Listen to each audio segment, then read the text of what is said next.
Within the first 2 years of your marriage, very important work is being done. The thing is, you may not even know it's being done, and you're creating it. Today on Reaction Reset, we're talking about 5 marriage styles and how they work.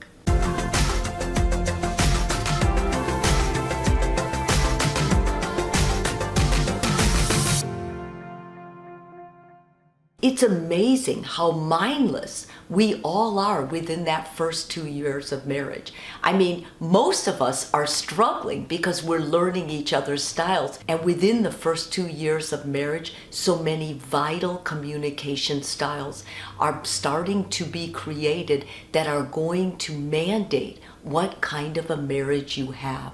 When a couple comes into therapy for problems they're having at home, most therapists understand that what's going to be most vital is understanding how this couple communicates. One of the leading psychologists in the field of healthy communication is Dr. Marvis E. Hetherington. She came up with the 5 basic communication patterns used in most marriages. The 2 styles that actually lead to long-term, really fulfilled marriages are the cohesive style and the traditional style. However, today we're going to walk through all 5 styles to help you identify which style you have. The first style is the cohesive style. This style, the 2 people are very independent. They usually have independent interests, independent jobs, independent hobbies, but overall they want to be in each other's arms. They find great satisfaction in being together, and make no mistake, despite how they look, because they are each doing their own thing, they're very tightly bound. The next one is the traditional marriage. This is the one many of us grew up with. Mom stays home with the kids, takes care of the house, takes care of the socialization. Dad goes to work and he earns the money. This style works great and it's stable to raise kids in as long as both partners assume their roles. When one of the partners retires, gets sick, or tries to take a role from the other person, there can be contention in this marriage. So this is one thing we watch for in their communication pattern. We're now entering the more unstable types of communication. And the first one I want to talk about is the distancer and the pursuer. In a typical scenario, this is what it looks like. The pursuer wants to talk about an issue.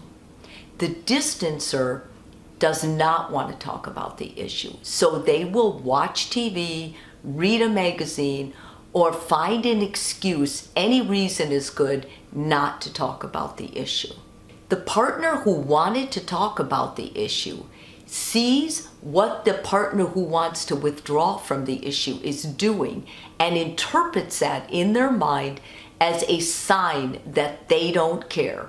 This causes them to be resentful. The partner who first resisted talking sees their partner being cold, and in order to protect themselves, they withdraw further. At this point, usually, the pursuer will do something drastic. They may seek another person for an affair, they may leave the marriage, and the withdrawing person gets scared. And so what they'll do is they'll go after the person saying, I'll change. And many times they do. Many times they're able to fix what they're doing and buffer the effects and make their partner feel really good. But what's important for you to remember is this pattern will be repeated again and again and again without help.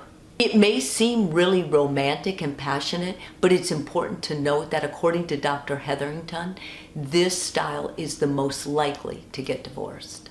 The next style is a disengaged style. They're the second most likely to get divorced. These are 2 people, you see them many times. I see them in my clinics, 2 professionals. They basically are married, but they don't need each other. They're really not engaged. They each have their own lives. They're mutually disrespectful. They don't read into anything. They're the least likely couple to fight.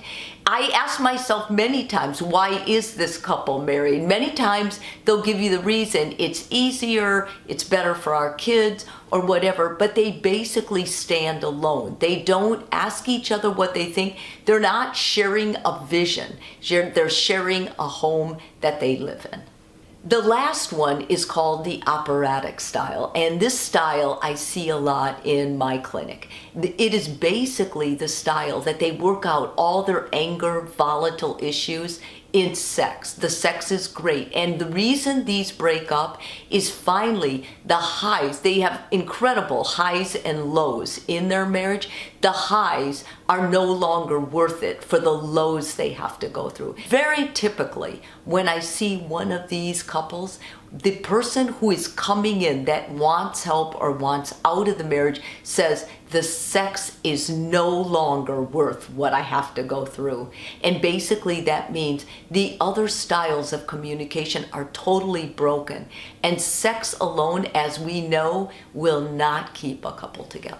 This style usually begins with dating, and because it feels natural to the couple when they get married, they just keep it going. So which style do you have? Which style do you want to have? The first step is being aware of what you're doing so that you can change the retaping, the way you talk, the way you communicate together in order to create a better, healthier marriage. If you're not sure what style you have, I really encourage you to sit down and journal after you have an argument and write down exactly how you feel after. Have your partner do it too. I also encourage face-to-face communication. How do you feel when I say this? Keep in mind that change is always possible. Refrain from blaming each other. Rather, look at this as an opportunity to talk to each other, to understand each other. Remember, no part of this assignment has to do with being right. One of you isn't right and one of you wrong. If you've created a communication style that's not working, it's important you remember you created it together. Remember, change your reaction, change your world.